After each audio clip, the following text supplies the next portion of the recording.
For the News and Observer, I'm Dawn Vaughan, Capitol Bureau Chief and host of Under the Dome. You're listening to this episode for the week of November 18th, 2024. This week includes a legislative session we'll get to. Today's episode, I'm joined by my politics team colleague, Bajpai, and also our News and Observer K-12 education reporter, Keung Hui. So the first half, we're going to talk about the new incoming superintendent of public instruction and education in North Carolina, which also ties to a veto override that's scheduled for Tuesday. So let's get started just right away with you, Keung. Mo Green is the Democrat who defeated Michelle Morrow, the Republican candidate, and she had defeated the incumbent Republican state superintendent in the primary. Green won outright. What should people know who weren't paying attention to who Green is, who he is? What's his background? What has he done in education? Green isn't your typical person in education. He's actually an attorney who eventually became deputy superintendent in Charlotte-Mecklenburg and then became superintendent in Guilford County. After that, after he retired there, he became the executive director of the C. Stiff Reynolds Foundation for 7 years, and he was recruited by Governor Cooper to run in the state superintendent's race this year. So was his only, what kind of law he practiced? That was the start of his career? He was attorney? Okay. What were kind of his issues when he was campaigning that he talked about the most? That the public education and teachers needed to be elevated, that the public discourse had become toxic and anti-education. For example, now that he's superintendent, he says he wants to promote the nobility of public education and of teachers, and people should show respect for those who serve and educate students. There's also the usual Democratic things. He wants the state to increase funding for public education, increase funding for teacher pay, and he's also against the expansion of the Opportunity Scholarship Program. What, for people that don't know, so much of schools is at, the county level. What does the superintendent of public instruction actually do? He's in charge of the day-to-day operations of the State Department of Public Instruction, which basically means that the $12 billion in state funding that the state provides, it's dispersed by DPI. Obviously, Green himself doesn't do it, but he's in charge of the administrators in the department who dole out the funds to schools. He's also an education advisor to the State Board of Education and also to the governor. Okay. And it's hundreds, I can't remember the exact count, but it's hundreds of employees that work at DPI. Is there usually turnover when there's a new superintendent? Or will those state employees, will their lives be impacted by a different boss? Well, for more the lower level people, no. But for the upper people, the deputy superintendents and the upper, though there may be some turnover, probably there'll be less turnover than if Morrow had won. But, Green has already said he's going to be meeting with Superintendent Truitt as part of the transition to talk about the roles of the people in her leadership team, see which ones might stay on and want to work in his administration. Is that what you've seen before? They're different parties, who did Truitt follow? Was it Mark Johnson? Yes. Was that right? Is there usually that much of a crossover, or does it kind of depend? Biden and Trump talked this time, but not how does that, how common is that where you actually want to spend time with your predecessor to make a smooth transition, or just take the recommendations? Well, it depends. For example, the people who are in Truitt's leadership team, they've actually been rather praiseworthy on social media about Green as opposed to Morrow, and some of them were actually openly critical of Morrow even after she won the primary. So, there's more of a comfort level with Green. Now, whether or not they'll want to stay is definitely, because obviously Green will probably want to bring in some of his own people in that he's familiar with. Let's talk about Morrow, who he defeated. Do you remember the percentage spread for how much he won by? About 2.2 or 2.3 percentage points. Which is a lot in North Carolina, I guess, that also went for Trump and other Republican Council of State members, but obviously not governor, not attorney general. What do you think the race came down to as far as why he won? Green heavily outperformed Morrow in the large urban areas. I mean, he got over 60% of the vote in Guilford, Meck, and Wake, and got 85 or 86% of the vote in Durham. So he, in the strong blue areas, she significantly uphold her. And that's, in the early evening, there was a point where Morrow was winning, but once the votes started coming in from the Mecklenburg and Wake, other places, he rapidly took the lead and held on. So the affiliates must have voted for her too then, if that was some of the change. What was her experience in education? Or she didn't really have any, right? Well, she talked about the fact that she was a homeschool teacher, that she had homeschooled her children and also homeschooled other groups of homeschoolers as part of a co-op. So that's why she had argued she was the only real teacher in the race, because she actually had taught some kids while Green was a lawyer. Does DPI have anything to do with homeschools? No. That is strictly under the Division of Non-Public Education in the Department of Administration. So what was the stuff we haven't talked about? Morrow made, a series of inflammatory comments. So if you want to kind of summarize that for why, there was, more attention on this race because of what things that she said. Particularly in the period during the Trump administration and up to January 6th, she was heavily involved in social media platforms where she made statements such as calling people who supported COVID vaccinations traitors. In post, she had talked about killing various people such as Bill Gates, Joe Biden, Roy Cooper, and what got the most attention is that she had a post where she talked about how she'd be supportive of having a pay-per-view execution of former President Obama, as they could make some money off of it and recoup the expenses from what he had done as president. Did she ever have any? Did anybody? She never faced any charge. She wasn't charged with anything for any threats or anything, or she dismissed them. No, she just said that those were statements that were were made in jest. They shouldn't be taken seriously. So what's next for her, do you think? Well, her name was placed on a site set up by R.F. Kennedy Jr. to suggest people to serve in the Trump administration.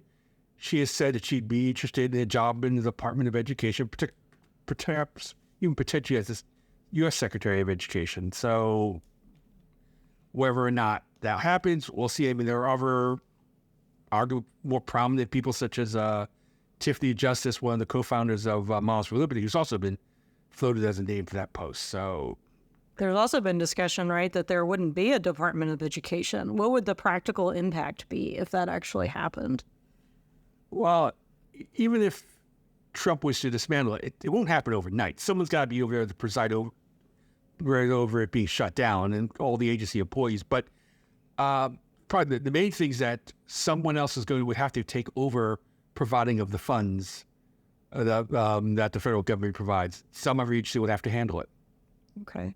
We're going to take a quick break. When we come back, we're going to talk with Kern more about education on the subject of private vouchers, which is going to be, it's half of a bill. That's also the ICE sheriff detainer bill. And that's one bill, two very different topics that is scheduled for a veto override on Tuesday. And we'll talk about what else is coming up at the Ledge. We'll be right back. Get in the game with the college-branded Venmo debit card. Wreck your team with every tap and earn up to 5% cash back with Venmo Stash, a new rewards program from Venmo. No monthly fee, no minimum balance, just school pride and spending power. Get in the game and sign up for the Venmo debit card at venmo.com/collegecard. The Venmo MasterCard is issued by the Bancorp Bank N.A. Select schools available. Venmo Stash terms and exclusions apply at venmo.me/stash terms. Max $100 cash back per month. Are you stuck staring at your W-2? Are tax refund worries holding you back? You probably have FOMO, the fear of messing up. The fix? Using TurboTax on Intuit Credit Karma. They find every credit and deduction to help you get every refund dollar you deserve, or your money back. It's time to overcome your fear of messing up and get your taxes done right. Start filing today in the Credit Karma app. You're listening to Under the Dome. I'm Capitol Bureau Chief Dawn Vaughan, here with K-12 education reporter Keung Hui and state politics reporter Avi Bajpai. For the break, we talked a lot about the incoming superintendent of public instruction. There is legislation related to education. As you all are listening to this on Monday, GovOps has a committee hearing where they're really going to look into Cooper administration's handling of previous hurricane relief. We'll probably see a bill with more Helene disaster funding. We'll see exactly what that looks like. But their first order of business that they've calendared, unless something changes, for Tuesday is the override of House Bill 10, which is, like a lot of things at the Lid, a smash up of two different bills. One is the ICE detainers, and one is the private school voucher backlog expansion they need to clear. So let's start with that. And you again, Kern, about this. It's about $500 million of taxpayer money that will go to private schools. This has been a long time coming. It seems like people who want to use that money to send their kids to private school have asked Republicans, when are you finally getting to this? And it sounds like here we are now. Yeah, the bill would provide enough funding so that all the more than 50,000 families on the wait list would be able to get some kind of voucher to cover their private school tuition costs this year. Although the uncertainty is that the bill is tied to the fact that if you were on the wait list, you had to have already had a child enrolled in the private school as of October 1 to be eligible. So it's unclear at this point how many of those families, especially families who are new to private schools, got in. Now, obviously, if you're a family who are already in the private school before this year, and you just stuck again for this year, you're clear and you'll be looking to get the reimbursement for the cost you've already spent this semester. Oh, okay. So it'd be for that, not necessarily like it starts spring semester, next school year, that sort of thing. It's retroactive to the start of school year. So what's supposed to happen is once the veto is overridden and it becomes law, private schools would work out an arrangement with all the voucher recipients to reimburse them for the money that they've paid so far. Because the way it works is none of the money from the state goes directly to the families. They go to the private school themselves. So they'd have to set mechanisms where the private schools would help ensure that the families who don't have to necessarily pay out-of-pocket costs for this semester. So it's basically people who already had the money for private school will have like some of their tuition covered, or they took a chance and started with thinking there would be a voucher to cover some of it. Yep, there's some uncertainty about families who may have been on the lower end, a family for making less than $100,000 a year. Were they willing to gamble about the bill was going to be overridden and shell out the money or not? That's we won't know until after the bill becomes law and the state agency in charge of the program reaches out to families to find out who is still eligible. So it'll be something. I mean, it's recurring money, that it'll be for in future budgets. What's kind of the national viewpoint on this? Is this a Republican issue in all states and some states? Where do you think people are? And it's a little bit different, right, with North Carolina than how vouchers are in other states. Well, North Carolina was heading into this year one of only about 10 states which would provide near universal school choice. Last week at the polls, you had 3 different states in which voters in those other states had rejected attempts to expand voucher programs in their states. So it's mixed. But in North Carolina, there's clearly support among the Republicans to expand the program as much as possible. Okay. And the other half of the bill is about the ICE detainers. We've talked about this on the podcast for months, years maybe, but this is something that's been come up again and again. Dustin Hall, who will probably be the next House Speaker, this is kind of his thing. What's the significance of this, Avi? Yeah, I mean, the significance is the fact that just like the voucher funding, this is another top priority that Republicans are finally using the supermajority they gained, more than a year ago, early 2023. They're using that supermajority to deliver this bill to force all 100 sheriffs in the state, particularly, looking at sheriffs of some largely Democratic counties, sheriffs in Wake, Mecklenburg, Durham, Orange, some places like that, requiring them to cooperate with federal immigration authorities, with ICE in particular. The significance is that we have a new administration coming in at the federal level.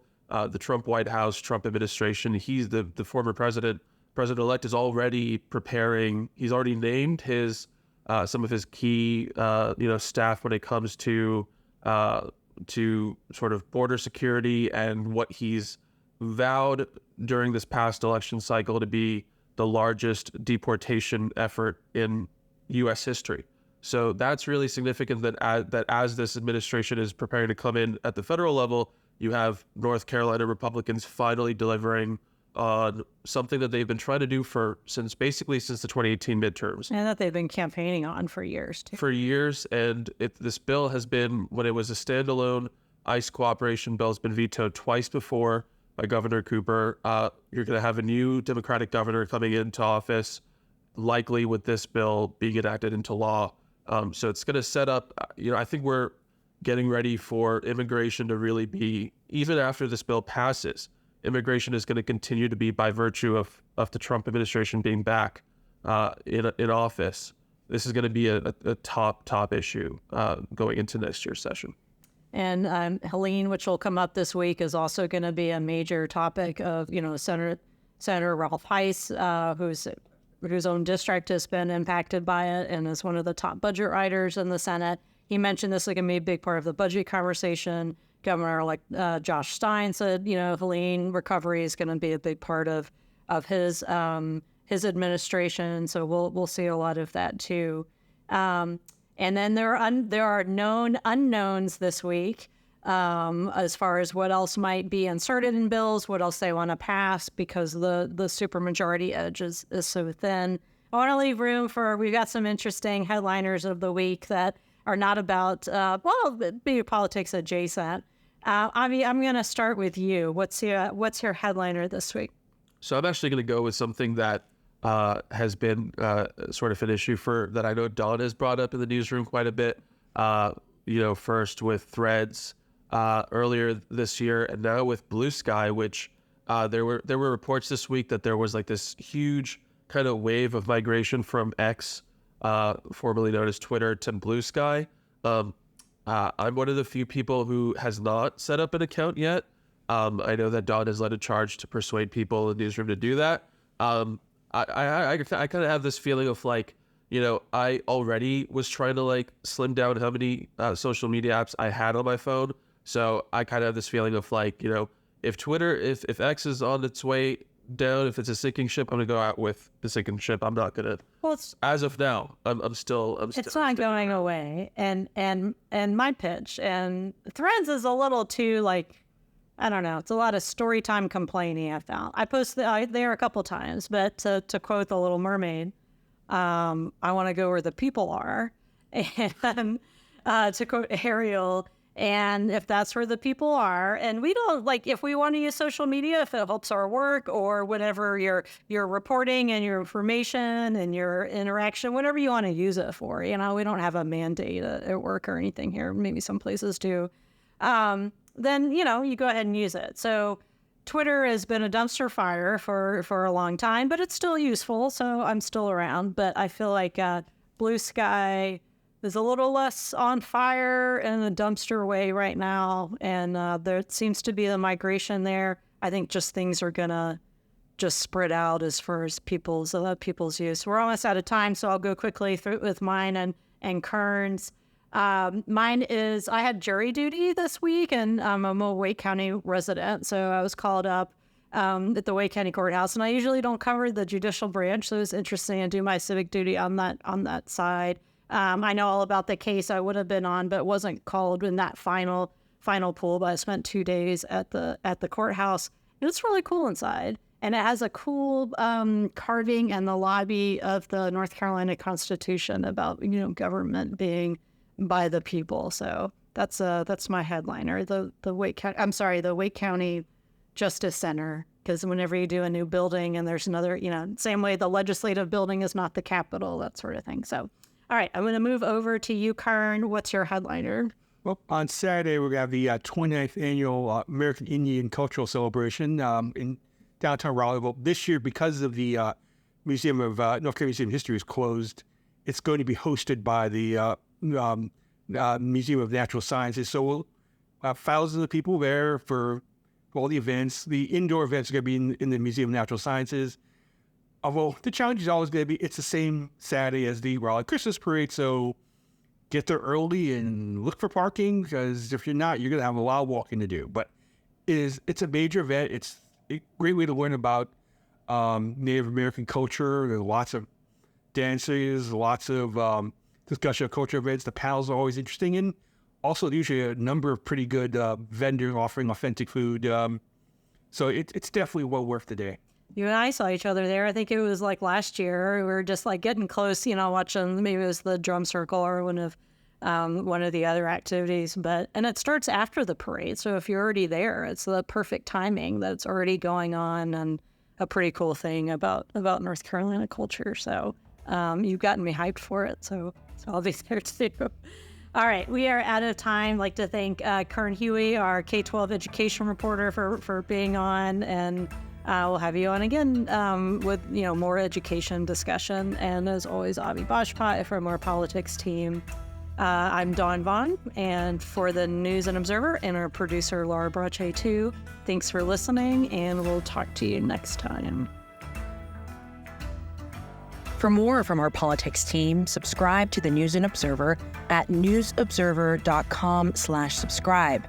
Follow us on Twitter at Under the Dome and NC Insider, and sign up for our weekly political newsletter, also called Under the Dome, at newsobserver.com/newsletters. Thanks for listening.